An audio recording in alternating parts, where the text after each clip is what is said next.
La fin de l'ultimatum de la C64 approche. L'ordonnance présidentielle se fait toujours attendre et les dialogues nationaux restent au cœur des tensions politiques.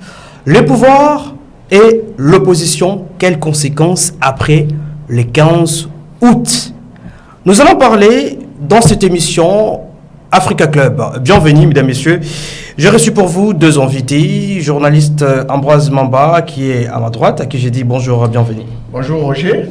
Bonjour aussi à ce grand public de Africa Club qui nous suit présentement. Je suis très content de revenir encore sur ce plateau pour parler de l'actualité du pays. Merci beaucoup de votre présence, si vous êtes un habitué de cette émission d'ailleurs. Et nous avons pour la première fois dans cette émission M. Henri Chibalanga, qui est un analyste politique, à qui j'ai dit bonjour, bienvenue. Bonjour, merci beaucoup à Roger pour cette opportunité, le fait de m'avoir convié à ce partage, parce que nous, là où on nous appelle pour penser, pour parler RDC, on a toujours accordé une certaine priorité, parce qu'il en va de soi. En tout cas, merci beaucoup pour cette invitation. Merci beaucoup, j'espère que ce ne sera pas la dernière fois de passer dans cette émission. Tout à fait. Comme je l'ai annoncé, nous allons parler de l'ultimatum de la C64. Dans quelques jours, je crois 3 jours, ce sera la fin de cet ultimatum. Ambroise Mamba, le 15 août approche et l'ordonnance présidentielle est toujours attendue. Qu'est-ce qui va se passer après le 15 août, selon vous? Alors, qu'est-ce qui va se passer? Il est vrai que la C64 a donné des ultimatums au président de la République pour qu'il convoque les dialogues nationaux, parce que la C64 estime que la tenue du dialogue national va permettre au pays d'obtenir la paix par rapport à la guerre de l'Est, mais également de mettre fin au projet de changement de la Constitution. Ça, c'est ce que la C64 estime. C'est comme ça qu'elle a souhaité que ce dialogue soit convoqué rapidement. Rappelez-vous que lorsque le président de la République a levé l'option d'engager la RDC sur la voie du dialogue, c'était, à mon sens, une petite victoire de la C64. Une petite victoire. Et pourquoi une petite? Petite victoire, pourquoi? Parce que la C64 avait investi la rue. Rappelez-vous que auparavant, on disait que l'opposition n'existait plus. On parlait de l'opposition IAPT. Alors, quand on a parlé de l'opposition IAPT, il y a eu ce débat lié au changement de la Constitution, et cette coalition a vu le jour. La C64 est pour faire échec à ces projets de changement de la Constitution. Elle a investi la rue. Il y a eu la journée ville morte. Il y a eu, en deuxième position, c'était un dépôt de plainte contre le président de la République devant la Cour constitutionnelle qui avait été reporté. Il y a eu ce sit-in devant le palais du peuple qui avait quand même fait enregistrer quelques casses, quelques blessés également. On a parlé peut-être de morts également. Et il y a eu aussi une marche, d'abord le 8 juillet, puis le 22 juillet, mais qui ont été reportés. Les leaders de la C64 avaient été invités à Bujumbura par le président en exercice de l'Union africaine, Ndayishimiye. Ils ont parlé, ils sont revenus au pays. Le président a reçu les chefs religieux. C'est là que le cardinal Ambongo va annoncer la tenue du dialogue pour bientôt. Et là, on a demandé à la C64 de pouvoir reporter ces manifestations. Elle a accepté. C'est comme ça que je parle de la petite victoire par rapport à ce dialogue. Mais le problème, c'est que la C64 a cru que la Cour constitutionnelle ne pouvait pas poursuivre son contrôle des conformités de la proposition des lois sur le référendum. Mais lorsque la Cour constitutionnelle a validé la loi sur le référendum, eh bien, les leaders de la C64 se sont vus dribbler par le pouvoir. Ils se sont vus dribbler par le pouvoir. C'est comme ça qu'ils se sont dit, bon, le président a déjà levé l'option d'engager le pays sur la voie du dialogue, mais de l'autre côté, il y a la Cour constitutionnelle qui valide la loi sur le référendum. Eh bien, qu'il y ait ce dialogue, que l'on tienne ce dialogue pour nous permettre d'amener la question de la Constitution sur la table et on va y faire un échec là. C'est comme ça qu'ils ont fait maintenant des ultimatums au président de la République, allant jusqu'au 15 août. Monsieur le Président, vous prenez une ordonnance convoquant les dialogues, au cas contraire, nous allons investir la rue. Mais le problème, c'est que je ne pense pas que le Président pourrait prendre une ordonnance avant le 15. Je ne pense pas.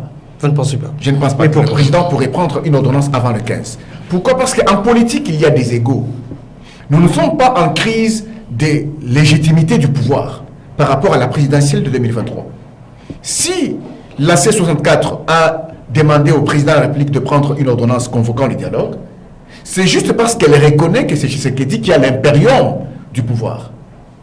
Nous ne sommes pas après 2028. Alors, mais quelqu'un qui a l'impérium du pouvoir, vous lui donnez des ultimatums, vous lui faites pression pour qu'il prenne l'ordonnance. La conséquence, c'est quoi? Si Tshisekedi prend l'ordonnance avant le 15, c'est son pouvoir qui s'affaiblit. C'est son pouvoir qui s'affaiblit. Donc, à ce moment-là, ce serait un président à la merci de l'opposition. Et l'opposition va continuer à les balloter, à gauche ou à droite, pour que le président fasse la volonté de l'opposition. Mais ça ne sera pas pour éviter Ce les tensions. serait un autre bras de fer qui va s'engager. Pourtant, dans ce bras de fer, quand vous allez dans le leadership politique, le président ne voudra pas se placer dans cette position-là. Donc, je ne vois pas le président prendre l'ordonnance, même s'il va finir par la prendre, mais je ne le vois pas la prendre avant le 15 août. Il pourrait le faire après le 15 août. Merci beaucoup Ambroise Mamba. Henri Chibalanga, vous êtes d'avis avec ce qu'Ambroise Mamba dit? Ne va pas le président de la République, Félix Tshisekedi, annoncer l'ordonnance avant les 15 août, là où il y aura la fin de l'ultimatum annoncé par la C64? Je crois que c'est une guerre des stratégies politiques, même si on va arriver au dialogue finalement, mais il est question maintenant c'est une bataille sur le plan des stratégies pour avoir le contrôle du jeu, quitte de la C64 ou de Félix Tshisekedi. Parce que vous verrez que quand l'opposition annonce sa première manifestation dans ce cadre ici de s'opposer à tout changement de constitution, le pouvoir avait sous-estimé cette opposition-là. Ambroise l'a dit, c'était une opposition à péter qui ne pouvait pas, ne serait-ce que grignoter sur le dos du régime. Et ce jour-là, on s'était retrouvé sur le plateau avec Ambroise. On a fait la rue jusqu'à Gombe. Et on s'est rendu compte que, attention, si le pouvoir continue dans cette léthargie-là, eh bien, il risquerait d'en payer cash. Deuxième manifestation, c'était le sit-in. Il y a eu des conséquences terribles. Et d'ailleurs, si vous analysez très bien ce qui s'était passé ce jour-là du sit-in, permettez-moi de dire que c'est la force du progrès qui avait sauvé le régime ce jour-là. Il y a des vidéos où les policiers reculaient. Et ils le disent même, ils hésitaient même d'attaquer. Mais ce sont ces jeunes gens-là qui se disaient ouvertement là. Et vous comprendrez que dans ce cas-là, Félix Tshisekedi, qui souvent, sur le plan politique, c'est là où il est différent avec Etienne Tshisekedi. Etienne Tshisekedi, lui, tout devrait se faire selon lui, selon l'entendement du droit. Or, le droit n'est pas politique. La politique peut vous amener à créer même ce qui n'existe pas et ça jette même les jalons de droit. Exemple, on a créé ici le 1+4. Mais du point de vue droit, comment vous pouvez concevoir ça? Mais le droit est venu codifier, tracer maintenant les prérogatives de tout un chacun, et ainsi de suite, et la mayonnaise a pris. Alors, Félix Tshisekedi, sur le plan stratégie, souvent il surprend. Quand il constate, parce que à la troisième manifestation, projetée le 8 juillet, il y a eu un engouement maintenant qui se faisait sentir. Au risque de tomber dans ce que le professeur Ndjoli qualifie de sanctions inorganisées. C'est-à-dire, ça vous prend comme ça et c'est la rue c'est la ville, c'est tout le monde et le pouvoir peut tomber. Ce sont des sanctions inorganisées. On ne savait pas comment ça peut terminer, mais la rue s'emballe jusqu'à ce que vous n'allez pas stopper la rue.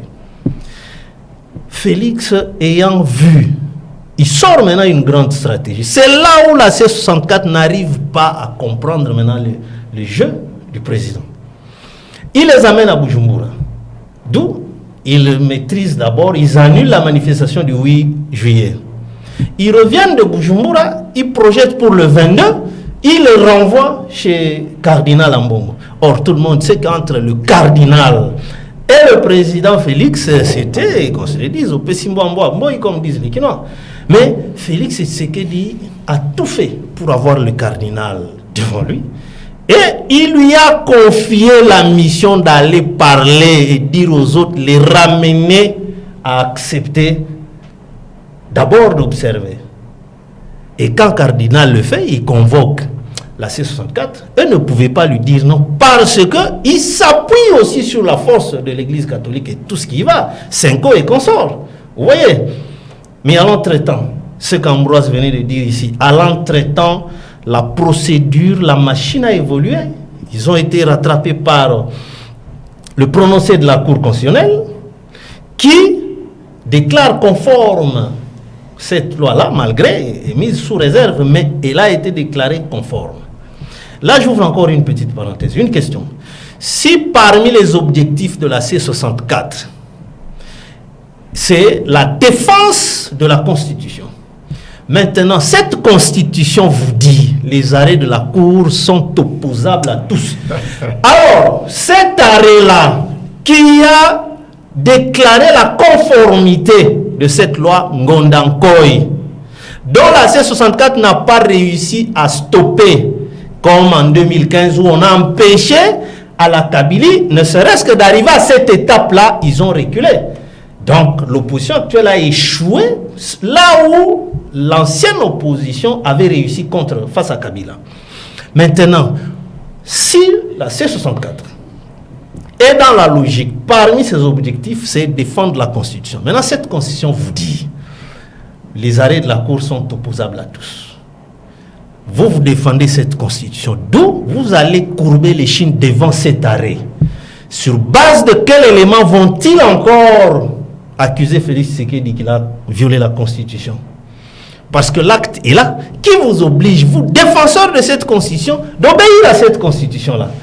Donc vous comprenez que Félix Tshisekedi, il sort souvent, quand vous l'acculez, il recule et il vous amène dans ses propres stratégies.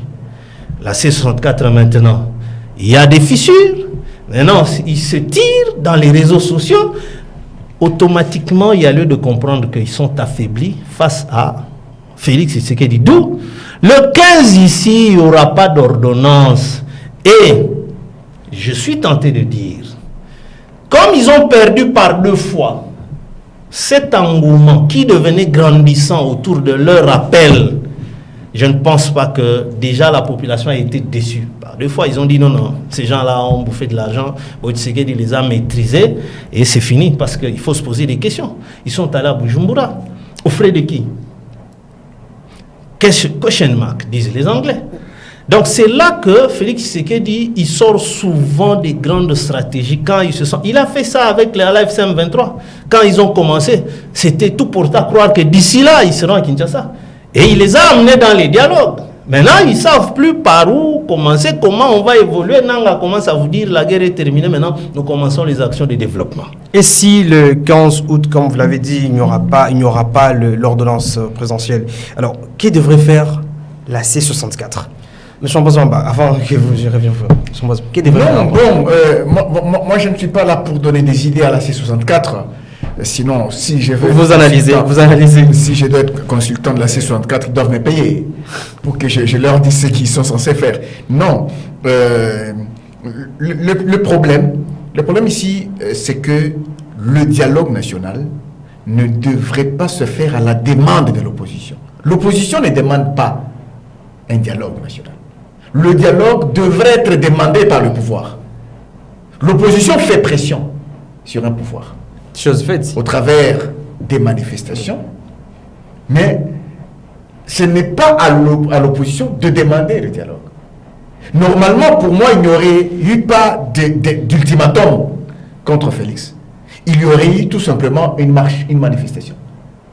Il ne fallait pas que l'opposition fasse des ultimatums au pouvoir, non. Il fallait tout simplement que la C64 manifeste son mécontentement face peut-être à l'arrêt de la Cour constitutionnelle, mais Henri vient de dire que si la C64 défend la Constitution, mais la même Constitution dit que les arrêts de la Cour constitutionnelle sont opposables à tous, sans appel. Il n'y a pas d'appel pour un arrêt de la Cour constitutionnelle. Donc la même Constitution que vous défendez, c'est la même qui vous demande de vous soumettre à un arrêt rendu par la Cour constitutionnelle. C'est effectivement là que se trouve le problème. Est-ce que leur problème, c'est de faire échec à un projet de changement de la Constitution, même s'il y a un débat là-dessus par rapport au mot changement, révision, ainsi de suite, ou leur souhait, c'est qu'il y ait un dialogue qui pourrait conduire à une large ouverture politique, à un gouvernement de large national, pour qu'il se refasse une santé financière. C'est effectivement là le vrai problème. Ils ont bien dit. Alors, mais les opposants devraient être constants. Martin Fayulu, Délice Sanga, Jean-Marc Kabound, et les autres, ils devraient être constants. Quel est l'idéal de leur combat? Mais selon ce que nous apprenons, la coalition C64 n'a qu'un seul objectif. Un seul objectif. Faire échec au projet de changement de la Constitution. Mais Henri vient de rappeler ce qui s'est passé en 2015. Vous vous rappelez, lorsque on voulait, c'était une loi sur l'ONIP, sur le recensement de la population comme ça. Prolonger un peu la survie. La survie du régime Kabila. Mais c'était une manifestation populaire qui a fait reculer le Sénat de Kengo Adondo. Autour de l'article 8, je pense, de la loi. Et Kengo Adondo a dit non, la rue a parlé et nous ne devions pas voter cette loi. La rue avait parlé à l'époque. Où est la rue qui a parlé pour empêcher la Cour constitutionnelle à valider la non, même le Parlement d'abord. Le Parlement. Où est cette rue qui a parlé pour empêcher le Parlement à se réunir ou à voter cette proposition de loi? Il y a eu des plénières et des plénières. La proposition de loi Ngondakoy est allée en commission, et au niveau de l'Assemblée nationale, et au niveau du Sénat. Mais la rue était où? Elle n'était pas là. Et ce qui s'est passé était une procédure normale. Dès que la loi est votée au niveau du Parlement, elle est envoyée peut-être au président de la République pour promulgation ou au contrôle de conformité au niveau de la Cour constitutionnelle. Ce n'est qu'une procédure normale. Alors maintenant, disons-nous vrai, quel est l'idéal de la C64? Puisque la loi est déjà validée. J'apprends des juristes que, comme elle est déjà validée, et les articles sur lesquels la Cour constitutionnelle s'est réservée ont été réécrits. C'est un terme consacré. C'est-à-dire qu'on dit la Cour valide la loi sous réserve, ça signifie que les articles-là ont été réécrits selon l'entendement de la Cour constitutionnelle. On ne le met plus à l'Assemblée nationale ou au Sénat. Donc le président devrait promulguer cette loi. Donc, quelque part, il y a un échec, un petit échec aussi, du côté de la C64. Un deuxième échec par rapport au fait que maintenant, leur mobilisation ne va plus être la même. Ils ont été fissurés. Il y a eu des départs au niveau de la C64. Il y a eu même la solidarité qui existait entre la C64 et les mouvements sauvant la RDC n'existait plus, parce que les mouvements sauvant la RDC n'étaient pas contents que la C64 reporte sa marche du 22 juillet. Ils se sont tirés à boulet rouge entre eux.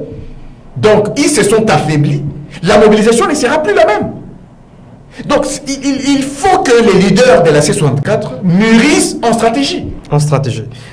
Henri Tchibalanga, vous êtes d'avis, ce que Ambroise dit, la C64 est fragile à ce moment. Il n'y aura pas les résultats attendus comme la population avait voulu qu'il se soit. Il n'y en aura pas, parce que, écoutez, nous sommes dans ce pays ici. On ne peut pas vivre sans pour autant relire notre propre histoire. Cette histoire où les mêmes faits ne datent pas de l'époque de Lumumba, c'était ici en 2015. Donc, l'opposition de cette époque-là face à Joseph Kabila a réussi à stopper au niveau du Parlement. Ce jour-là, d'ailleurs, c'était pas au Sénat, c'était à la Chambre basse. Je me souviens pertinemment bien la veille, Aubin Minakou qui dit « Demain, on va examiner la loi et passer au vote ». Et avec la rue, la pression, c'est Kengo maintenant qui joue en tant que sage, qui donne des conseils. Et il n'y a pas eu seulement Kengo, il y a eu d'autres anciens de l'époque de Mobutu qui sont intervenus. Et d'où la machine s'est stoppée. Mais l'opposition C64 de ce jour n'a pas réussi ni à stopper au niveau du Parlement, le Parlement a siégé, a voté à première lecture, seconde lecture, jusqu'à envoyer à la présidence. Celui-là renvoie ça à la Cour constitutionnelle et c'est comme ça que j'ai fait allusion, j'ai épinglé les stratégies de Félix Tshisekedi. Il les amène d'abord à Bujumbura et à l'entretemps, la machine ne s'était pas arrêtée de son côté. Il revient de Bujumbura, le temps qu'ils aillent là-bas chez le cardinal, la Cour a fini son travail. Donc déjà, l'opposition a échoué à ce niveau-là. Maintenant, la bataille qui devient... Félix Tshisekedi, écoutez comment il a joué. Quand vous analysez très bien, il a institutionnalisé sa démarche. Est-ce que vous savez que cette opposition, qui a des éminents juristes, de la trempe d'Elis Esanga, mais comment ils pensent aller accuser le président de la République? Cette constitution qu'eux défendent, il n'y a que le Congrès qui peut mettre le président en accusation, mais eux, ils n'ont pas de députés au sein du Parlement, ils sont dans la rue comme nous, et vous pensez que comment ils vont aller mettre le président en accusation? Par devant quelle institution? La Cour constitutionnelle ne pouvait recevoir la mise en accusation du président de la République que si et seulement si c'est disons le Congrès réuni dans les termes définis par la loi qui mettrait le président en accusation. Mais alors, eux, ils vont mettre le président en accusation sous quelle procédure? Ils vont aller jusqu'à la Cour. Oui, c'est bien beau, déposer leur plainte bien rédigée, bien formulée, mais la Cour n'allait pas statuer là-dessus.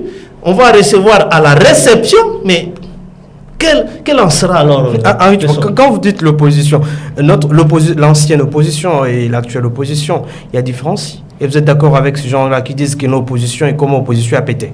Jean-Ambroise vient de dire. Il y a différence en termes d'approche et de stratégie. Regardez, Félix Tshisekedi a l'avantage d'avoir été dans l'opposition et la grande opposition. Et en plus, il était derrière le Sphinx. Et Tshisekedi prend le pouvoir. Menu, mais il arrive à défaire tout le système construit par Joseph Kabila. Il renverse la majorité. Il était menu.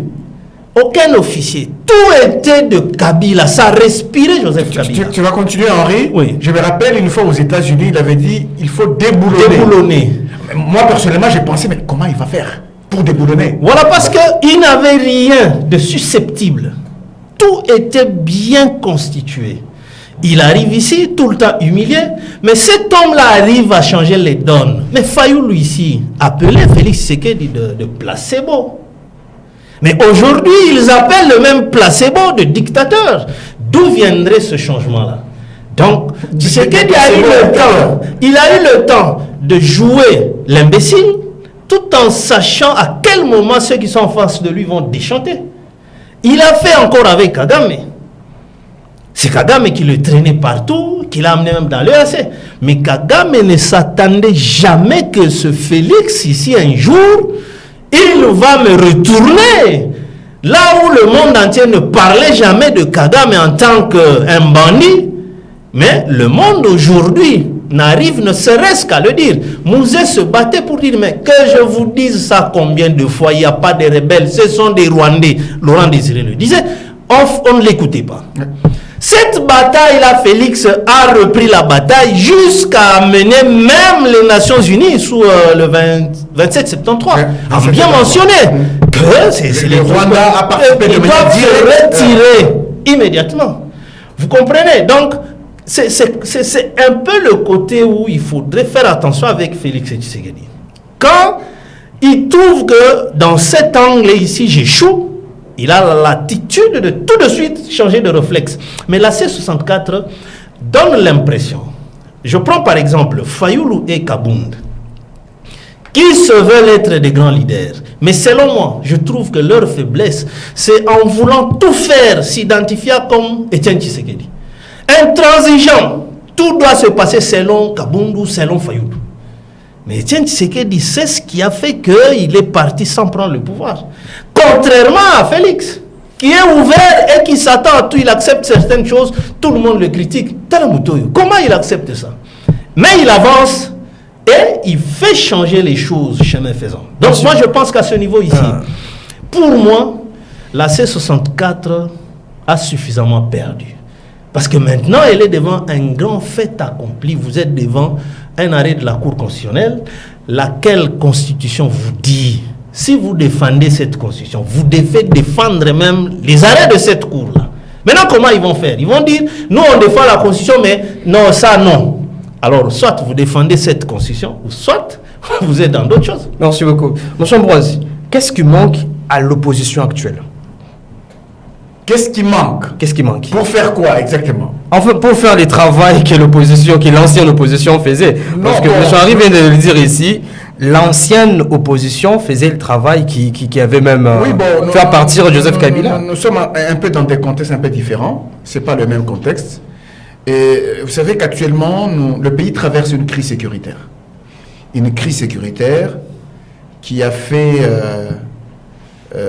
donner aux Congolais la vraie version de la guerre de l'Est. La vraie version de la guerre de l'Est. Il est vrai qu'on parle de 30 ans d'agression rwandaise, d'agression de la RDC par le Rwanda. Et dans les 30 ans, il y avait ce narratif congolais qui n'arrivait pas à être accepté au niveau international ou qui était accepté mais pas officiellement.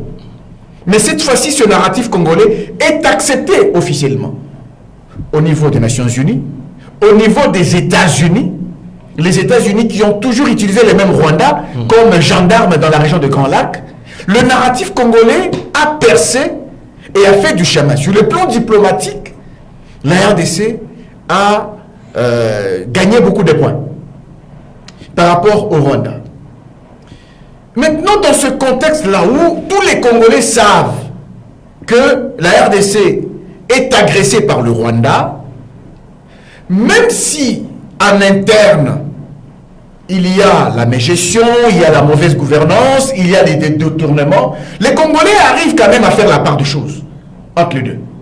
Les Congolais arrivent à faire la part des choses. Vous ne me verrez jamais, moi, soutenir le détournement. Vous ne me verrez jamais soutenir la mauvaise gouvernance. Vous ne me verrez jamais soutenir le tribalisme. Mais je ne pourrais pas soutenir une opposition qui soutient le Rwanda, non. Je ne pourrais pas soutenir une opposition qui soutient le Rwanda parce qu'il y a une mauvaise gouvernance au pays, non. J'essaie de faire la part des choses. Lorsque j'essaie de répondre à la question de savoir qu'est-ce qui manque à l'opposition, c'est ce côté patriote qui manque à l'opposition. C'est ce côté un peu patriote. Ce côté patriote fait que l'opposition ferme un peu les yeux face aux évidences de l'agression du pays par le Rwanda. L'opposition ferme un peu les yeux. C'est comme ça. Par exemple, vous verrez que quand on parle du dialogue, par exemple, il y en a qui estiment que non, pour obtenir le retrait de troupes rwandaises, Nanga, Bissimo et consorts ne feront rien. Il y a cette approche. Il y a des gens qui estiment ça. Mais nos opposants pensent que non, il faut les amener autour de la table. Ainsi de suite.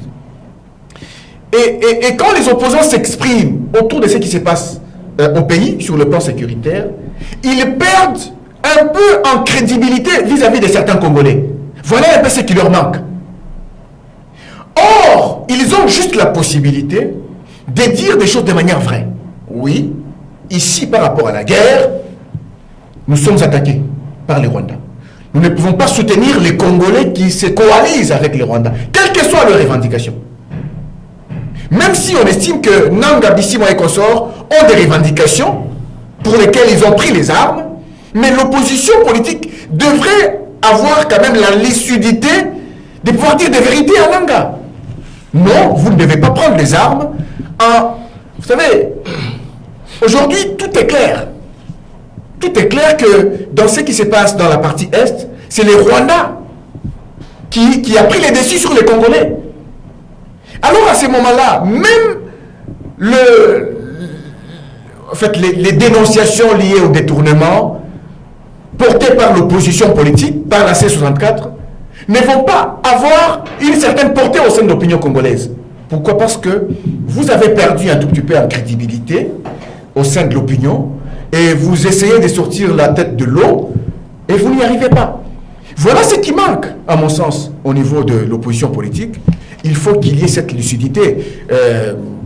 On parle de l'ultimatum, nous avons appris que Martin Fayulu a voyagé. Il est à Paris. Il est à Paris. Il va aller en Belgique aujourd'hui, je crois. Il va aller en Belgique aujourd'hui. Alors, dites-moi, l'ultimatum expire le 15.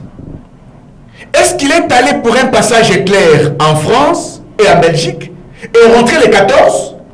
C'est la question que je me pose. C'est ce qui est dit dans leur communication. Il va rentrer bien avant les 15. Ah, il va rentrer bien avant les 15. Je le crois. S'il rentre bien avant les 15, oui, c'est bien, c'est bien. Mais en termes de mobilisation, quelqu'un qui est parti, qui a quitté le pays, qui est parti, il a estimé avoir des urgences à l'étranger. Mais sa mobilisation, qui l'a fait pour lui? Mais il n'y a pas que lui. Il peut dire que non, c'est son parti. Mais il y a quand même un côté lié à la confiance, lié aussi à la crédibilité même du leadership, parce que quand vous partez de cette manière, vous voyagez de cette manière, il suffit seulement que quelqu'un du pouvoir dise aux Congolais, regardez, il vous a fui. Même si vous avez fait les communiqués, vous allez rentrer avant le 15. Vous allez perdre au niveau de la mobilisation. Donc vous allez vous affaiblir. C'est là que je dis qu'il y a un problème de stratégie. Merci. Que ce soit dans la programmation des événements et dans le narratif de l'opposition. Henri Tchibalanga, Ambroise Mamba vient de dire l'opposition. Ce qui manque dans l'opposition, c'est c'est le patriotisme. Vous êtes d'accord? Bon, moi je ne Qu'ils ne sont pas patriotes de cette façon-là, mais je pense que peut-être l'objectivité et la lucidité. Regardez, faut pas que on nous donne l'impression comme si c'est une bataille qui est totalement subjective. Je vous retourne un peu en arrière.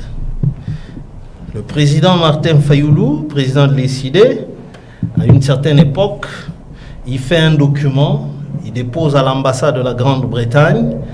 Selon son document, il suggère que voilà, je suis d'accord, je propose la réforme institutionnelle.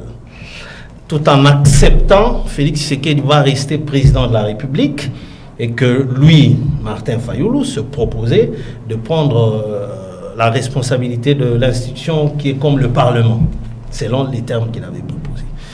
Alors, en quoi c'est objectif? Si déjà ta proposition vient avec un poste que tu te donnes toi déjà et que tu soutiens déjà que Tshisekedi reste président. Premièrement, c'est comme si moralement tu veux corrompre Félix Tshisekedi ou tu le soutiens indirectement que non, toi tu dois rester président. Hein, comme ça, moi je dois être président comme du Parlement. C'était ça ce document-là. Alors, est-ce que ça peut concerner tout ce qu'on peut appeler en termes d'organisation comme opposition? Est-ce que ceux qui sont là peuvent-ils coaliser dans ce sens-là? Parce que quand il n'y a pas, convergence d'objectifs, eh bien, ce sera une sorte d'hypocrite. Des hypocrites qui se mettent ensemble, mais dans le fond. Si aujourd'hui, la C64 a des difficultés, certains disent que nous nous sommes écartés des objectifs assignés à la création de ça. Parce que d'autres trouvent que déjà nous commençons à obéir à la volonté de Félix Tshisekedi.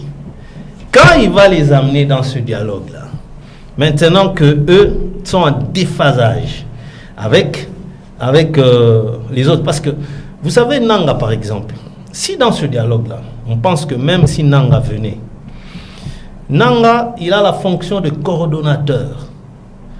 Un coordonnateur signifie qui combine dans l'ordre voulu. Voulu par qui?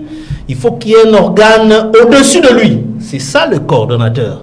Ça sous-entend, ça veut dire que c'est pas Nanga qui décide, lui il met en application les décisions prises par ce qui est au-dessus de lui.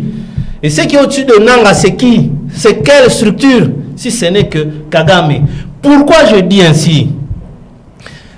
Du point de vue même dans les documents signés, les accords Addis Abeba et consorts, l'M23 n'existe pas. Le M23, c'est la date du jour de la signature de ces accords-là. Signés par qui? Par le CNDP. Ouais. À la signature, il n'y a pas le terme M23. Le nom du M23, c'est l'appellation donnée à l'accord pour identifier que l'accord du 23 mars, mais signé entre le gouvernement de Kinshasa et le CNDP. De Laurent Nkunda. Vous comprenez? Bon, Nanga qui arrive, il trouve déjà la rébellion en marche. À quel moment il a formé une armée propre à lui pour devenir décideur? Non, c'est tout faux. C'est pourquoi je donnerai raison à Tshisekedi qui posait la question que est-ce que vous pouvez me donner des garanties que si on allait au dialogue, ça va finir à l'Est? Non, ça ne finira pas parce qu'il y a eu dialogue ici. Ce qui est aussi bien, ce qu'on peut comprendre personnellement, c'est que le dialogue, les Congolais peuvent se dire, évaluer pourquoi Kagame, le même acteur, depuis 30 ans, il nous attaque, même méthode, même stratégie, même voie, et il arrive au même résultat. Ça voudrait dire du côté de la RDC. Pourtant, nous avons changé 4 présidents, mais Kagame est toujours le même. Nous, on n'a jamais eu le temps, en tant que nation, de réfléchir, se dire comment on peut barrer la route à Kagame. Est-ce que si Kagame, premièrement, il ne trouve pas des complices parmi les Congolais, peut-il facilement nous attaquer? C'est ça la grande question pour moi qui devrait être débattue et donner des réponses pour ne pas imaginer les histoires de postes et consorts. Si on se dit que, voilà, comment Kagame opère, c'est parce qu'il a des répondants parmi nous les Congolais. Tous ces gens-là, les Bissimo, les généraux ici, Biamungu, ce sont des Congolais 100%. Vous dites que le M23 n'existait pas. Alors, qui contrôle les zones occupées dans la partie est de l'RDC? Mais c'est le CNDP. Je suis précis. Le M23 signifie les accords signés le 23 mars. Mais qui ont signé en ce moment-là? C'était quel mouvement? C'était le CNDP. Didier Etumba, le général, quand ils ont mis sur pied l'opération Pomme Orange, on prend le général François Olinga, qui a remplacé à la force terrestre le général Amissi, avec le colonel Mamadou Ndala comme opérationnel. Ils se battaient contre le CNDP et non le M23. Alors à quel moment c'est devenu le M23? C'est juste pour camoufler l'appellation du CNDP, qui est typiquement la suite de l'AFDEL. Parce qu'on est parti de l'AFDEL. Quand on vous a dit à ces gens-là, partez chez vous, il était même étonné. Il dit, oh, même celui-là, je pensais qu'il était zaïrois, c'était rwandais. Quand ils arrivent au Rwanda, ils se métamorphosent en RCD. Et le RCD, c'est celui-là qui va donner lieu au CNDP. Alors le M23 a eu lieu quand? C'est simplement la date de... Ça rappelle juste la date de la signature. Ils étaient soumis au mécanisme d'Addis Abeba, avec celui qui venait encore de trahir la nation, c'est qui l'ami du président là, qui est parti à l'AFC, Claude Ibalanki. Donc, c'est là que nous aussi, nous avions été distraits en tant que nation. Nous commençons tous à qualifier ça de M23 et on amène ça même dans les négociations sur Doha. Et nous oublions que non, il s'agit du CNDP, un mouvement typiquement rwandais qui est le rejeton de l'AFDEL. Vous allez comprendre que quelque part, c'est pourquoi je dis la grande question qui devrait, selon moi, et d'ailleurs l'unique question qui devrait être soulevée dans ce dialogue-là, c'est celle-là. Comment Kagame, pendant 30 ans, l'unique individu-là, il agit de la même façon, de la même sorte, le même schéma, il arrive toujours au même résultat. Qu'est-ce qui ne va pas? Est-ce que si nous, Congolais, on se dit, oui, si Ambroise, tu as mal géré, on va se tabasser entre nous. Mais on ne va pas aller dire à Kagame, Ambroise nous gère mal, donne-nous les armes, et nous on sera devant, toi viens le foutre dehors. Non, c'est ce qui fait de Kagame tout ce qu'il fait. Regarde, il y a une petite chute par là. Ce que moi je considère comme une certaine erreur, qui est du fait de... En politique, il n'y a jamais de bonne foi. Etienne Tshisekedi, dans une interview, c'était au micro de Fabien Kouswanika, il disait, on doit aussi voir ce qu'il y a chez nous qui insécurise les autres. Parler d'FDLR. Et ce narratif-là a été repris par Félix Tshisekedi. Moi, je considère ça comme une erreur. Eux parlaient, ils pensaient que c'était une bonne foi. Mais en face de nous, on a qui? Et aujourd'hui, Kagame utilise cet alibi-là. Et pourtant, en réalité, l'FDLR n'existe plus. Ceux qui existent, ce sont des hommes de Kagame camouflés en FDLR qui n'obéissent qu'à Kagame. Vous allez les chercher où? Parce qu'ils répondent à Kagame. S'il leur dit, vous quittez là-bas, vous allez à tel endroit, ils vont se déplacer. Merci beaucoup. Moi, je voudrais rebondir, Roger, à cette question. Par rapport à ce qu'il a soulevé tout à l'heure. Henri a dit que ce qui devrait nous préoccuper dans ce dialogue, c'est de répondre à la question de savoir comment barrer la route à Kagame. Comment Kagame nous fait la guerre pendant 30 ans. De la même manière. Et qu'est-ce que nous sommes censés faire? Il a dit quelque chose qui est important, c'est le fait que nous avons changé de président. J'ai suivi une ancienne vidéo de Ngwanda. Le chef de sécurité de Mobutu. À l'époque, conseil spécial. Conseil spécial. En fait, Ngwanda a tout expliqué à l'époque avec les mêmes acteurs, Museveni et Kagame, pendant que Mobutu était vivant, président de la République du Zaïre. Donc, nous avons connu Mobutu avec le même Kagame et Museveni, nous déstabilisant dans la partie Est. Mobutu part, nous avons Laurent Désiré Kabila, de l'autre côté il y a les mêmes, Kagame et Museveni, Rwanda et Ouganda. Laurent Désiré Kabila part, nous avons Joseph Kabila, avec les mêmes acteurs là-bas, Paul Kagame et Yoweri Museveni, nous faisons la guerre, et aujourd'hui nous avons Félix Tshisekedi, eux ils sont toujours là. Dans les mêmes méthodes. Ils ont un peu, dans les mêmes méthodes. Ils ont un peu un avantage. Un avantage parce qu'ils ont réfléchi, ils ont mis en place leur machine pour nous faire la guerre. Chez eux, c'est eux-mêmes qui décident. Ils permettent peut-être les gens à des postes différents, mais avec le même objectif.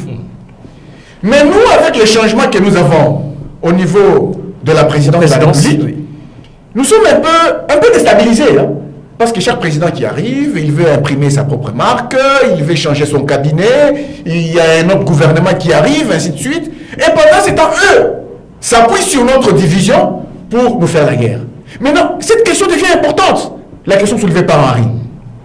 Qu'est-ce que nous sommes censés faire en tant que nation pour barrer la route à Kagame? Il faut se dire quelque chose. Kagame, il a vieilli, même s'il arrivait à quitter le pouvoir, même si Dieu le reprenait, je ne lui souhaite pas, c'est un homme, la vie d'un homme est sacrée, même s'il arrivait à être repris par Dieu, mais rassurez-vous que cette même méthode peut se perpétuer. Chez lui là-bas, ces mêmes méthodes peuvent se perpétuer. Avec un autre président. Avec un autre président. C'est tout un régime en fait. Si son régime gardait le pouvoir. C'est pourquoi il est important pour nous de nous poser la question de savoir comment barrer la route à ce que fait Kagame, à ce qu'il va peut-être léguer, les mêmes méthodes qu'il va léguer peut-être à son pays, le Rwanda, comment barrer la route à Kigali. Cette question dans le dialogue peut nous conduire à réfléchir en tant que patriotes. Je sais qu'il y a un débat lié à la Constitution. Sur ce point, on n'aura peut-être pas le même point de vue qu'Henri. Par rapport à la Constitution, les gens disent non, mais nous avons la loi, il a fait 2 mandats, Tshisekedi doit partir après les 2 mandats. Mais moi, je ne réfléchis pas ainsi. Moi, je vois entre l'enjeu, entre l'ordre constitutionnel et le leadership qui nous permet de vaincre Kagame, moi, j'ai choisi le leadership qui nous permet de vaincre Kagame. Parce que chaque fois que nous changeons de président chez nous, lui utilise ces changements pour nous faire la guerre. Vous allez vous rappeler que dernièrement, il y a eu des manifestations des populations rwandophones aux États-Unis, au Kenya, à Bruxelles, pour demander le départ de Tshisekedi. Justement parce que Kagame réfléchit ainsi. Il s'est dit non, bon, ce leadership-là, qui est en place maintenant au Congo, est en train de me déranger. Il me met en difficulté. Je souhaite qu'il parte. Comme ça, les nouveaux venus, je peux le tromper aussi. Je peux me rapprocher de lui dire que non, établissons les relations de bon voisinage, et comme je suis rusé, je pourrais le tromper. Voilà le calcul de Kagame. Mais que devrions-nous faire pour ça? On peut mettre en place une stratégie. On s'est dit, bon, puisque pour l'instant, nous arrivons quand même à bouger les lignes sur le plan diplomatique, la vérité a éclaté, avec le leadership incarné par Félix Tshisekedi, nous faisons quoi?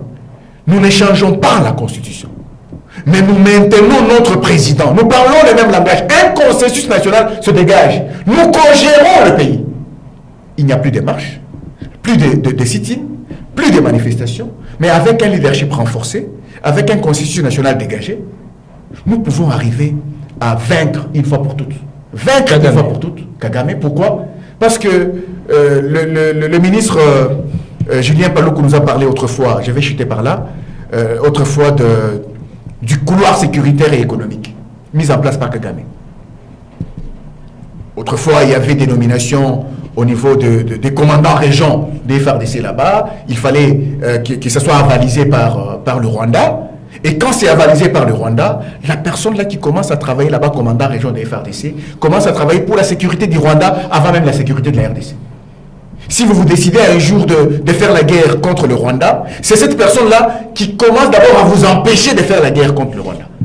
C'est les couloirs sécuritaires. Et les couloirs économiques, c'est que ces gens-là, avec les ex-combattants AFC M23, réintégrés dans notre armée, ils commencent à favoriser le pillage de ressources en faveur du Rwanda. Donc, nous sommes plus proches de la victoire par rapport à ça. Si nous ne sommes pas sérieux par rapport à cette question, nous allons commettre les mêmes erreurs, mais le Rwanda va utiliser la même méthode pour continuer à nous déstabiliser. Merci beaucoup, M. Ambroise.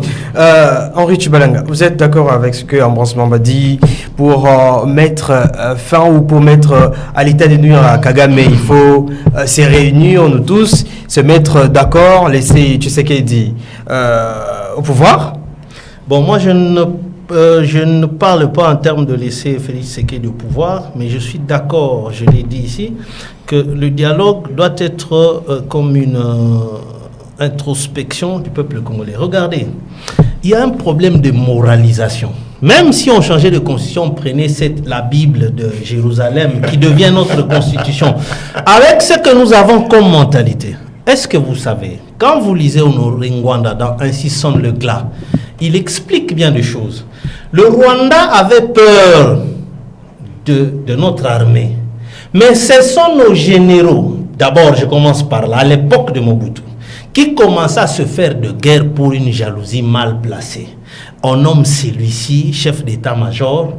Moi, je commence à dire à ceux qui ont peur du Zaïre que non, il n'y a plus rien dans notre armée. Vous avez peur de lui pour rien. Tout est parti de là. On transpose, parce qu'on n'a pas tout le temps d'aller dans les détails.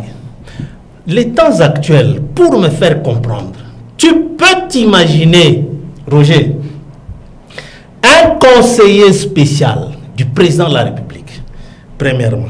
Deuxièmement, son ami. Troisièmement, qui apparaît même dans les photos de familles prises en famille. Mais avec tous les avantages, il accède aux millions. Tous ces avantages-là, parce que, d'abord, sous Vital Kamerhe, au début, Félix Tshisekedi avait ordonné, il avait trouvé bien qu'il faut majorer les salaires et les avantages de tous ses conseillers. Lui-même avait dit, pour qu'ils ne soient pas exposés à des mauvaises choses. Mais malheureusement, c'était comme si l'appétit venait en mangeant. Un conseiller spécial qui accède dans la maison du chef de l'État. Quel privilège! Mais subitement, cet homme-là se retrouve à la FCM 23.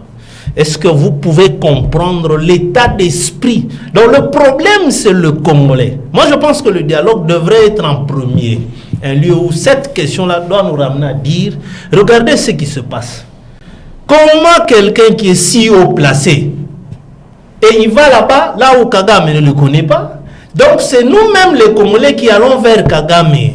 Non, nous on n'aime plus Tshisekedi, on a travaillé avec lui, nous on va t'aider à le mettre à le chasser. Alors oublions que nous sommes en train d'enterrer la République et non Tshisekedi. À l'Est, on est en train de nommer des chefs coutumiers rwandais.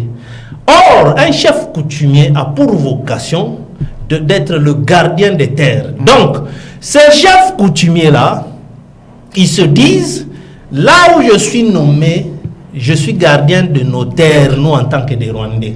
C'est un problème qui nous sera encore difficile pour maintenant de faire l'avenir, 10, 20 ans. À cause de quoi? Ce qui se passe ici. Comment vous pouvez nous expliquer ici? Vous avez un député national, je l'ai toujours dit, qui se dit ici à Kinshasa que je suis le PCA d'un groupe armé, les Wazalendo. Depuis qu'un groupe armé doit avoir un président du conseil d'administration, de surcroît un député. Et qu'est-ce qui s'est passé dernièrement? Les Wazalendo n'obéissent pas au gouverneur. C'est dans l'espace occupant encore sous contrôle de la RDC.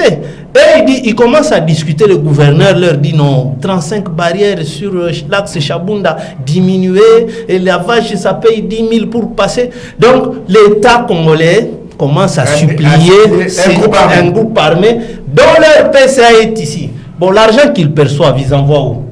C'est leur PCA qui est ici, député national. Vous comprenez comment ces gens-là nous exploitent. Regardez encore un problème. On a fait partir le général Luboya, le Lituri. Quelqu'un qui empêchait à l'Ouganda de faire ses sales besognes. Mais ce sont les Congolais qui ont joué, qui ont facilité à l'Ouganda et qui ont amené le président Félix d'accepter de relever. Le général Johnny Luboya, mais aujourd'hui, depuis son départ, qu'est-ce qui se passe là-bas? Ça ne va plus. Combien de temps? Donc, c'est nous-mêmes. Ce dialogue doit plutôt commencer d'abord à nous dire que est-ce que nous sommes normaux ou bien nous, Congolais, nous sommes des sorciers. Parce qu'à chaque fois qu'on arrive, on pousse le président à prendre une décision, elle est toujours mauvaise.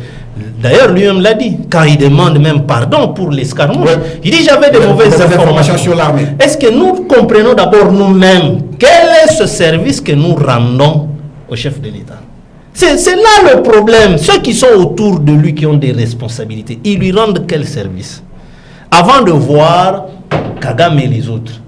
Ce sont les Congolais qui quittent ici, qui vont les chercher, et ainsi ils ont le couloir facile. Qui avait amené les troupes ougandaises et rwandaises à Kisangani pour tuer les Congolais quand ils se battaient là-bas? Mais qu'est-ce qui est fait pour que demain, après-demain, à l'avenir, que le président de la République ne puisse pas recevoir encore de mauvaises informations, de fausses informations? Je pense que je dirais d'abord d'une part, il doit être sévère dans la punition. Oui. Vous savez, un président de la République n'a pas de péché.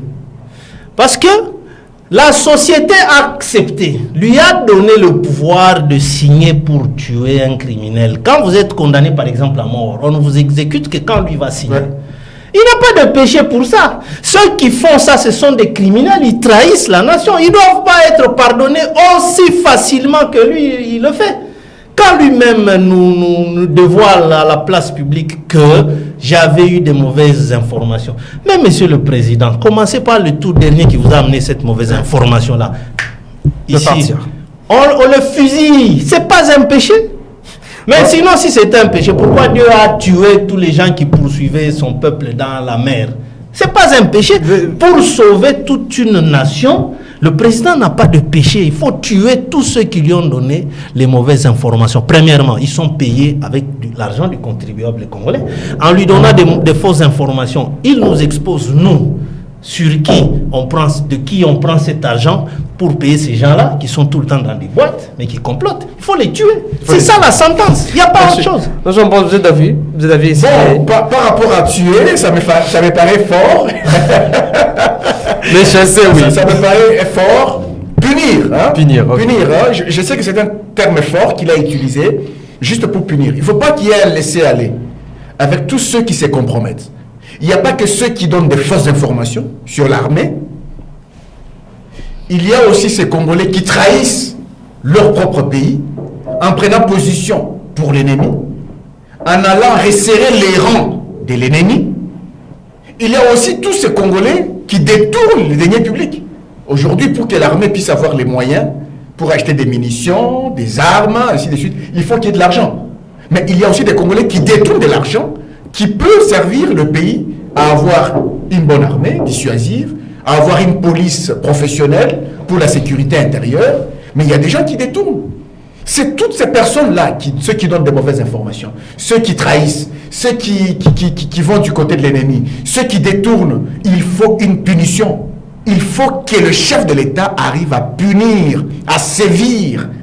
C'est à ce prix-là que le président de la République pourrait, en fait, permettre aux Congolais de changer des mentalités dans la gouvernance publique, dans cet engagement patriotique à service de ton pays.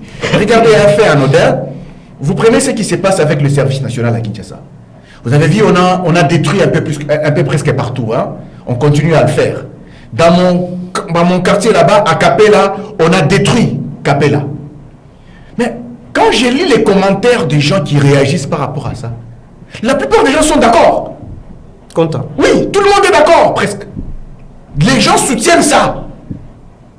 Même si c'est des économies des gens, c'est les commerces des autres, mais les gens disent, mais on ne peut pas tuer toute une république à cause des économies des gens. Vous ne pouvez pas vendre sur la route au motif que vous allez nourrir vos enfants, non. Mais vous tuez le pays, vous tuez la ville. Vous n'avez pas dit non. Je vends sur la route pour me donner la possibilité de nourrir ma famille. C'est-à-dire que la sanction qui arrive, lorsqu'on détruit tout ce qu'on a pu construire sur les espaces verts, ainsi de suite, lorsqu'on détruit, les gens sont contents. La même chose, le président de la République devrait arriver à punir, à sévir. Comme pour utiliser les termes d'Henri, il n'y a pas de péché pour ça parce que la Constitution le lui autorise. Parce qu'il ne prendra pas cette décision de son propre chef, ce serait sur base de la Constitution et des lois de la République. Ce ne sera pas un péché. Donc à ce moment-là, le président, s'il ne sévit pas, il ne punit pas, à ce moment-là, il y aura un laisser-aller et les gens vont continuer à se méconduire et on va commencer à le balloter comme les gens essaient de le faire. Et le militant les idées qui ont attaqué les agents des services nationaux, ils méritent quoi Bon, c'est la même chose, non? C'est la même chose. En fait, il y a une justice dans notre pays. Vous savez, les gens comprennent très mal la notion de la démocratie. Si effectivement c'est avéré que les militants de l'ESID ont attaqué les bâtisseurs du service national pour les empêcher de travailler, mais c'est punissable par la loi. Il faut les amener devant la justice et leur faire voir que, regardez, dès que c'est prouvé, monsieur, vous n'aviez pas à vous comporter comme ça. Les bâtisseurs sont en train de travailler et vous, parce que vous êtes un parti de l'opposition, vous êtes peut-être mécontent, vous dites que non, c'est la démocratie, vous avez mal compris la démocratie, vous devriez être punis. Vous devriez être punis. Je pense qu'il y a eu des représailles du côté de la force du progrès. J'ai appris que le siège de l'ESID avait été saccagé par 2 fois en l'espace d'une semaine. C'est des responsabilités qui doivent être établies de part et d'autre, pourvu que l'on punisse tous ceux qui n'aident pas la République à aller de l'avant. Merci beaucoup, M. Ambroise. M. Harry, alors, il y a l'opposition qui craint que la majorité, que le pouvoir puisse s'éterniser au pouvoir. Alors, avec la loi sur les référendums, qu'est-ce que le pouvoir peut faire pour que l'opposition, pour que l'opposition ne puisse pas se faire ces idées-là? D'abord, premièrement, sur le plan politique, il faut comprendre qu'un parti politique a pour vocation de conquérir et de conserver le plus longtemps possible le pouvoir.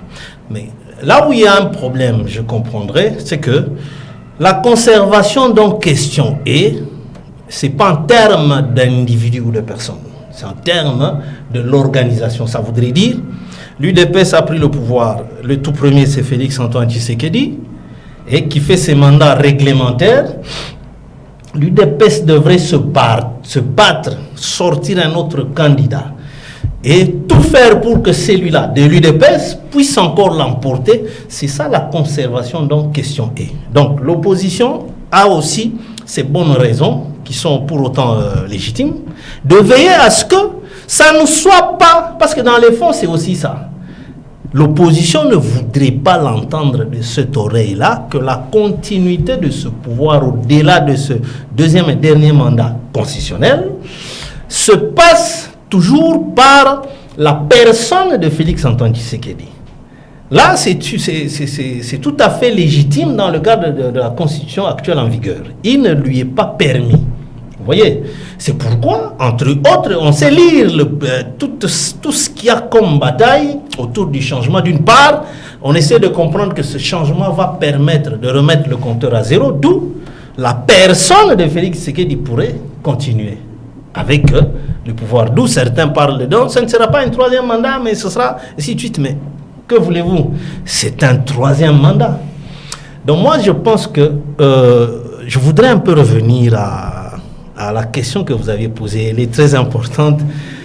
Allez-y rapidement. Vous savez, nous avons un budget, au regard de la loi de programmation militaire, de 3 milliards de dollars pour l'armée. Le Rwanda a un budget de 157 millions de dollars pour son armée. Un effectif de 33 000. Nous, on en a plus de 100 000 et quelques. Le Congo, c'est plus de 120 millions de dollars d'habitants, bien que estimatif, mais le Rwanda, c'est à peine 7 millions.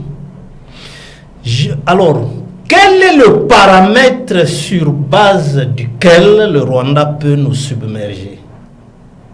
Pour moi, c'est d'abord la complicité de nous-mêmes Congolais. Vous savez que les Rwandais venaient apprendre l'école militaire et s'entraîner à la base Kamina ici chez nous. Donc nous avons tous les atouts pour être au-dessus du Rwanda et de les battre à plate couture, même les annexer. Nous avons la Fridex ici à Likasi, l'africaine des explosifs. Depuis des années, on ne se limite qu'à fabriquer les explosifs. Aujourd'hui, le Rwanda fabrique des armes, mais nous qui avons le tout pour le tout, on n'arrive pas à fabriquer les armes. Je pense que dans ce dialogue-là, cette question-là devrait nous amener même à voir le problème de l'armée. Parce que tant que nous n'aurons jamais une armée aussi dissuasive, eh bien on aura toujours ce problème-là. D'où par conséquent, je vais chuter par ce que moi j'ai utilisé en termes... Je ne vais pas utiliser le terme de punition. Les Congolais sont terribles. Certains vous diront, mais on l'a chassé du travail. Ça, ce n'est pas une punition. Quelqu'un qui détourne beaucoup de millions de dollars, il dit à sa femme, gardez cet argent, moi je vais faire la prison, je vais bien manger, après je ressors, on fait autre chose. Et ça se passe comme ça. Il y a un grand homme d'affaires ici qui travaillait au niveau de CEP, je tais le nom parce que c'est un vieux à moi, il avait fait ça. Et aujourd'hui, il a sérieusement investi, tout le monde le connaît, si je cite le nom ici, il dit, ah bon, c'est lui, mais c'était ça. Il est sorti victorieux.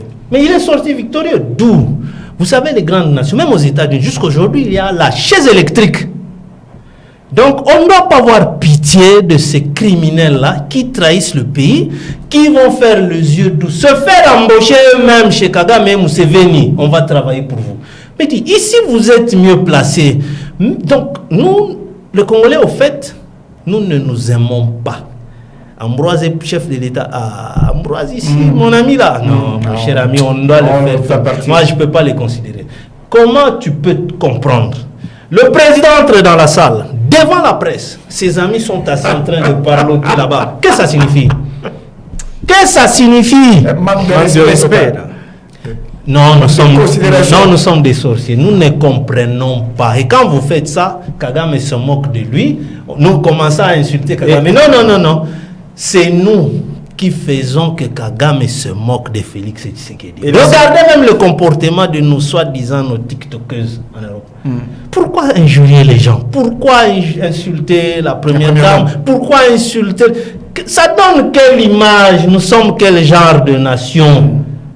En France, quand quelqu'un insultait Brigitte Macron, eh bien, elle a saisi la justice. C'est pourquoi je dis aussi, le président de la République laisse aller l'impunité et c'est fatal pour lui. Et la solution, c'est tuer.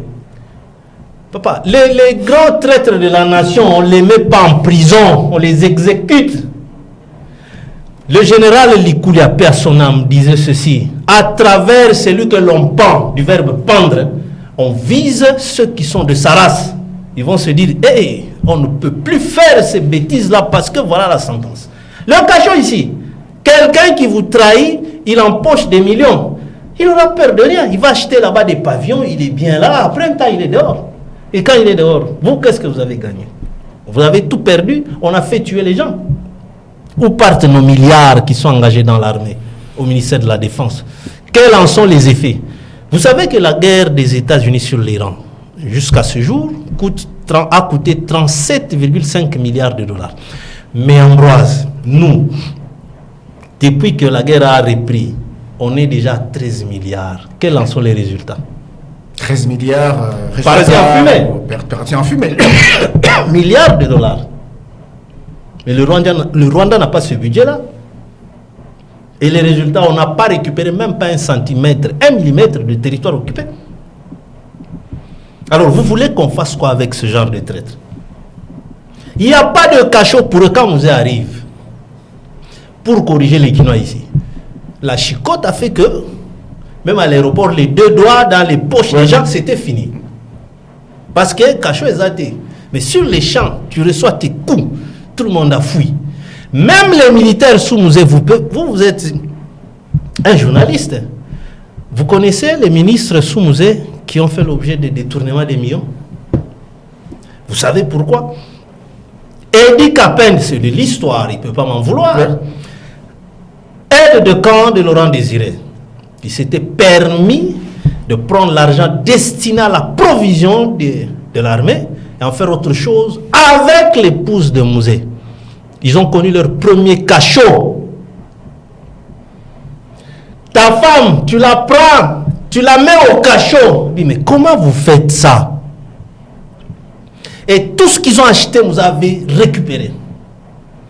Demandez-lui. Son premier cachot, c'était Mouzé. Et pourtant, Capen, c'est son cousin, son frère. Ouais. Mais il a fait le cachot pour ça. Félix Tshisekedi ne doit pas être bon envers les bandits, qu'ils soient ses amis ou pas. Parce qu'au final, c'est à lui que nous dirons que, monsieur, vous avez échoué. Vous allez payer les péchés de tous vos amis là, tous ceux qui nous ont fait du mal, vous n'avez pas voulu les punir. Eh bien, c'est à vous que nous allons demander les comptes, parce que nous, on t'a voté, on n'a pas connu tous ces gens-là. Comment vous pouvez vous... Merci. Bon, l'émission est finie? Non, c'est pas fini. Je crois que nous sommes à la fin déjà parce qu'on m'a... Non, voilà, il termine, je voudrais quand même dire par rapport à un aspect lié à... Donc il termine, et puis vous allez... Oui, c'était toujours dans le sens de cette rigueur-là que moi je voudrais, hein, de punir sérieusement. Punir. Comment, dans un conseil des ministres, on accepte un programme pour financer autant de millions, pour aller mentionner sur les vareuses, d'entraînement d'une équipe richissime, pendant que ici au Congo, la Ligue nationale de football souffre par manque de moyens et de surcroît. C'est une agence de transfert d'argent qui va mettre 100 000 $ comme enjeu. Mais nos millions partent. Mais ce conseil des ministres-là, tous les ministres-là, 57, alors vous êtes des... Ils solidarisent. Vous êtes contre Félix Tshisekedi. Vous lui dites non, Excellence, c'est bon ce projet ici, parce que quand Ambroise viendra avec son projet, il sera aussi soutenu. Si je me pose, lui aussi va se poser. Il y avait un aspect juste lié au changement. Au changement de celui qui occupe. Celui qui occupe la présidence de la République. Moi, j'avais opté pour le maintien du leadership actuel. Henri a ici relevé le fait pour l'opposition de voir par exemple que le pouvoir tourne sans changer la constitution, mais en permettant peut-être à l'UDPS de présenter quelqu'un d'autre. En fait, moi, mon problème est à quel niveau? Si la conservation du pouvoir de Félix Tshisekedi vise à l'enrichir lui, alors ça ne sert à rien. Ça ne sert à rien de les conserver, de les garder là. Ça ne sert à rien. Mais si la conservation du pouvoir par Félix Tshisekedi vise à maintenir la dynamique actuelle, la dynamique diplomatique et militaire et dans la gestion de la crise sécuritaire actuelle, si c'est cela l'objectif, on peut d'abord l'y maintenir. Pourquoi? Parce que nous ne sommes pas encore un pays mûr dans les chefs de beaucoup de Congolais. On n'est pas encore totalement mûr que quelqu'un d'autre de l'UDPS. Je ne minimise pas les intelligences qu'il y a au sein de l'UDPS. Non, je ne minimise pas leur intelligence. Ici, je suis en train de redouter les sérieux dans le leadership de celui qui pourrait remplacer Tshisekedi, même s'il viendrait de l'UDPS, les sérieux de son leadership, de sa propre vision à lui, pour maintenir la même dynamique que Félix Tshisekedi. Qu'est-ce que je me dis? Vous savez, quand nous allons dans un cadre purement sportif, on dit qu'on ne change pas l'équipe qui gagne. Pourquoi dit-on qu'on ne change pas l'équipe qui gagne? Parce qu'un coach qui a une équipe qui gagne ne peut pas penser à remplacer les 12 ou les 11, son 11, par un autre, sans savoir les résultats que lui donnerait le nouveau 11, alors qu'il a déjà quelque chose d'existant avec son 11 habituel. C'est le risque à ne pas prendre. C'est le risque à ne pas prendre. En fait, vous avez déjà un 11 qui vous donne des bons résultats. Vous avez sur le banc, vous avez d'autres joueurs. Vous vous dites, non, je vais changer. Mais on vous dit, non, ne change pas l'équipe qui gagne. Puisque tu as une équipe qui gagne, aligne la même équipe pour continuer à gagner. Si tu changes l'équipe, tu risques d'avoir des résultats différents par rapport à ceux que tu avais auparavant. C'est comme ça que je me dis que je ne veux pas me lancer dans un vide de leadership.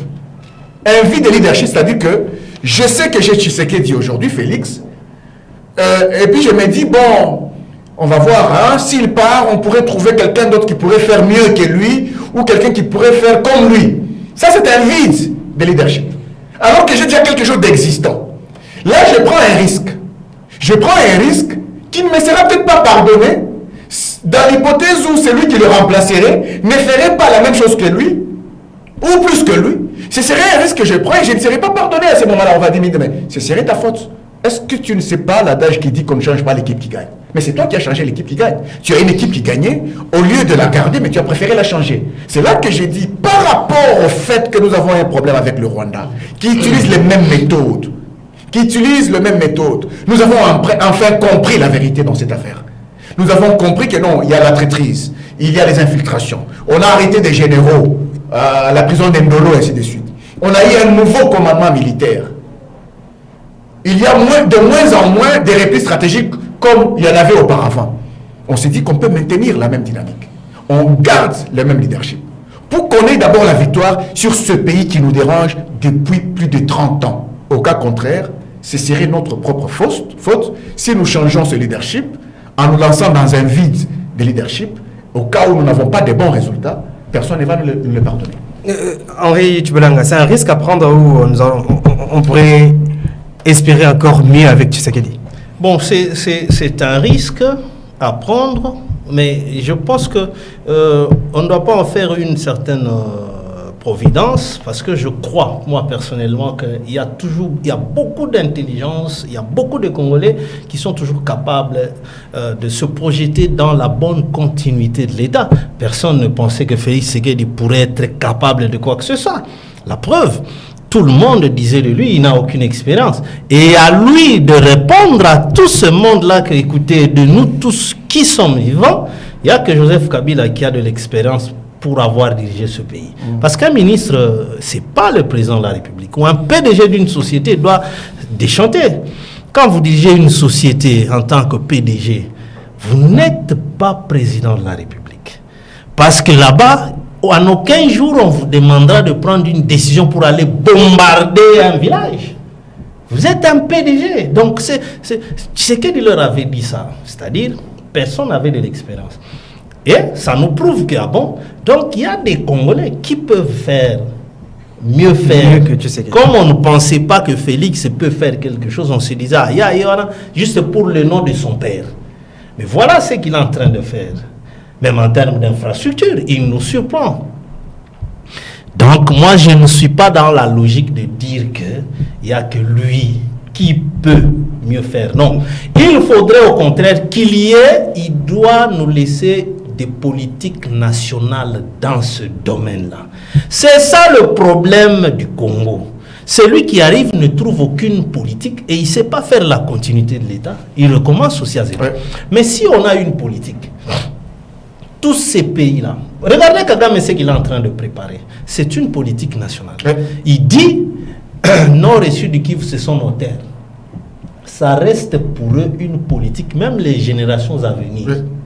Rwandaises. Kagame ne sera plus là, mais ils auront ça dans leur tête. Et nous,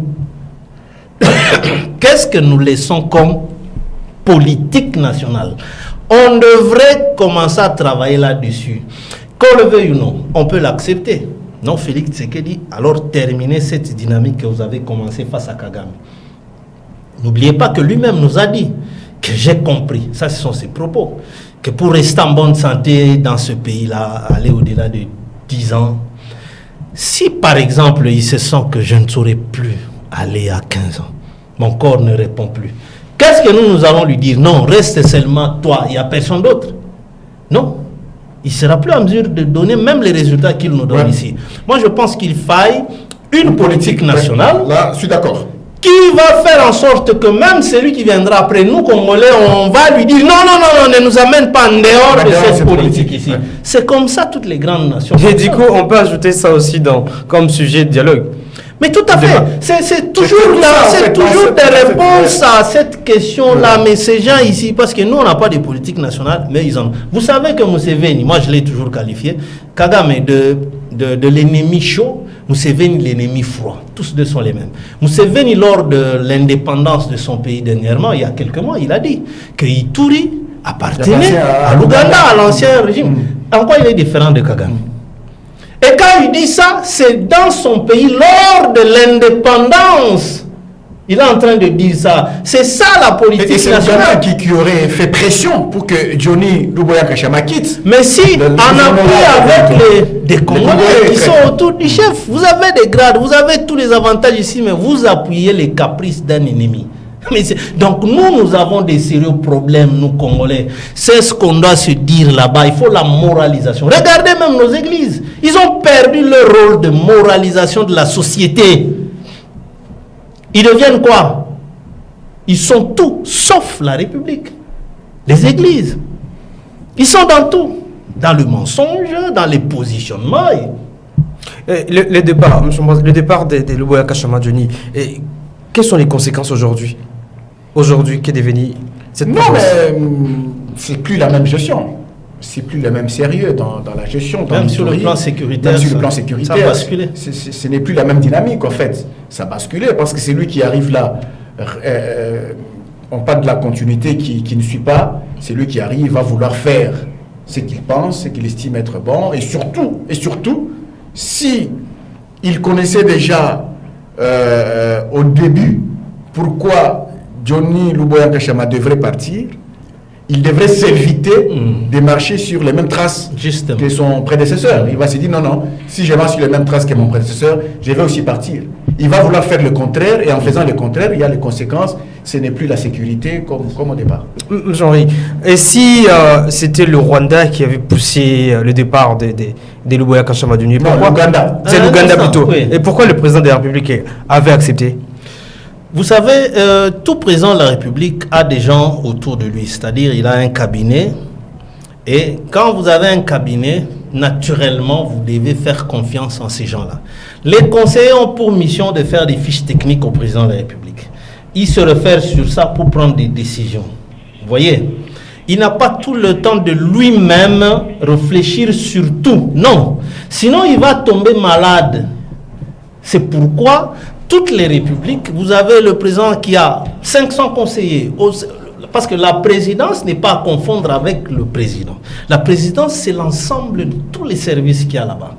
Vous voyez? Maintenant, la question que vous posez, je reviens en arrière.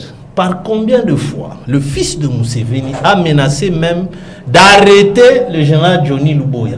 Un général qui est dans sa juridiction, mais lui, il menace de l'arrêter parce que Luboya n'acceptait pas les injonctions de ce garçon-là. Et quand il était venu ici à Kinshasa, le fils de Museveni, chose grave, pour rencontrer, ta question, elle est très pertinente, on a interdit malheureusement à Luboya de participer à cette réunion-là. Et pourtant, c'est lui qui devrait faire l'état des lieux. C'est Johnny Luboya en tant que gouverneur militaire. Mais ce monsieur-là, ce garçon-là de Mouozi, a dit pas question. Et ce sont les conseillers du président de la République, des Congolais, qui se disent de bonne qualité, qui ont travaillé sur ça et pour pousser le président à accepter cette prise de position de ce monsieur-là. Et aujourd'hui, Luboya tombe. Je me suis toujours posé aussi cette question-là. Louboya et le général Yav, qui était commandant de la 3e zone de défense. Cette question-là, jusqu'aujourd'hui, à quiconque j'ai posé là, il n'y a jamais de réponse. Merci. Quand lui était à la tête de la 3e zone de défense, l'ennemi n'avait jamais su progresser au-delà de Bounaga. Mais dès le jour où on l'a pris, on l'a arrêté ici, au motif qu'il est avec l'ennemi, nous en sommes où? Comment le complice, quand il était là, l'ennemi n'avançait pas? Quand vous l'avez arrêté, l'ennemi avance comme un fleuve. Il faut vérifier. Oui, donc il y a des gens qui travaillent pour désorienter le président Félix en lui donnant des fausses informations. Merci beaucoup. Ces gens-là, il faut les... Merci beaucoup. À ce moment, nous sommes arrivés presque à la fin de cette émission. Un mot à dire à la population et surtout sur cette question de l'ultimatum du 15 août qui nous attend tous. Merci beaucoup. Alors, qu'est-ce qu'il faut dire à la population? C'est qu'il y a un dialogue qui va se tenir. Il faut que l'opposition se réinvente dans sa stratégie. J'ai toujours dit que le mot synonyme de l'intelligence, de la stratégie, c'est l'intelligence. L'intelligence dans son patriotisme, savoir comment mener les actions pour arriver à... c'est légitime pour l'opposition de faire tomber un pouvoir ou bien de presser un pouvoir. C'est légitime. C'est des bonnes guerres en politique. Mais il faut être souple pour savoir ce qu'il faut dire, savoir ce qu'il faut faire pour permettre à la population de vous soutenir. Au cas contraire, c'est vous qui allez échouer et vous allez couler. Merci beaucoup. Henri Tchibalanga, un mot de la fin, parce que nous sommes arrivés à la fin de cette émission. Moi, je pense que la C64 a eu à pêcher par ses propres stratégies, qui je considère comme étant des stratégies faibles par rapport à celles ressorties par Félix Tshisekedi en ces temps-ci. Et je pense que ce qui est important aussi, et pour elle et pour tout le monde, le 15, le ciel, il n'y aura rien, il n'y aura pas d'ordonnance, parce que le président ne va pas obéir aux caprices de C64, sinon politiquement, lui, il sera maintenant plus faible si jamais il signe. Donc politiquement, ça s'explique, il pourra signer ça, mais au-delà de la date du 15. Merci beaucoup, merci Henri Tchibalanga pour votre participation à cette émission. Merci Ambroise Mamba. Merci beaucoup. Alors, chers téléspectateurs, nous sommes arrivés à la fin de cette émission. J'ai tenu aussi à vous remercier pour votre participation parce que nous avons vu que le nombre des abonnés, ça monte toujours. Merci beaucoup. Aujourd'hui, nous sommes au-delà. Nous sommes au-delà. Alors, merci. Et merci pour la confiance que vous nous renouvelez chaque jour. Au revoir et à la prochaine.